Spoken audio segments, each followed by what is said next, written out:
મિત્રો, લોટ બાંધતી વખતે જો આટલું ધ્યાન રાખશો તો પેટને લગતી સમસ્યા, કબજિયાત, ગેસ, એસિડિટી, ભોજન બાદ પેટ ભારે લાગવું, અપચો, આમાં તમને રાહત મળશે.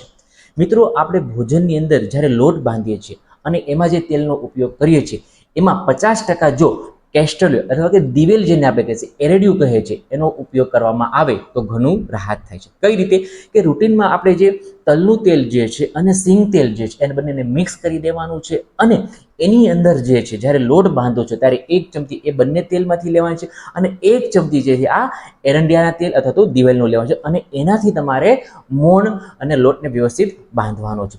ત્યારબાદ છે એની અંદર અજમો જો પડી શકે લોટ બાંધતી વખતે તો એ સોનામાં સુગંધ ભળે એવું કામ કરતું હોય છે. એટલે કે તમે જે કંઈ ખોરાક લો છો શરીરની અંદર એને પાચન કરવાની અંદર એ અજમો મદદરૂપ થતો હોય છે. અને જ્યારે આ ગરમા ગરમ રોટલી છે, ભાખરી જે છે, પરોઠા આપણે જ્યારે ખાઈએ છીએ અને એની ઉપર જ્યારે ગાયની ઘી લગાવવામાં આવે છે તો પાચન તંત્રની અંદર એ એવું કામ કરશે કે જ્યારે તમે બિલીવ નહીં કરી હોય. તો આ વિડીયોની અંદર તમને એક વસ્તુ તમને સમજાવવામાં આવ્યું કે રૂટીનમાં તમે જે મોણ નાખો છો એમાં તમે દિવેલનો ઉપયોગ કરો, તલના તેલનો ઉપયોગ તમારે કરવાનો છે જેથી ભવિષ્યમાં સાંધાના દુખાવા બી નહીં થાય અને અજમાનો પ્રયોગ જે છે એને તમે લોટ બાંધવાનો જેથી પાચન તંત્ર તમારું મજબૂત અને વ્યવસ્થિત રાખશે અને ચોમાસાની ઋતુ દરમિયાન આ પ્રયોગ ખાસ કરવો જોઈએ.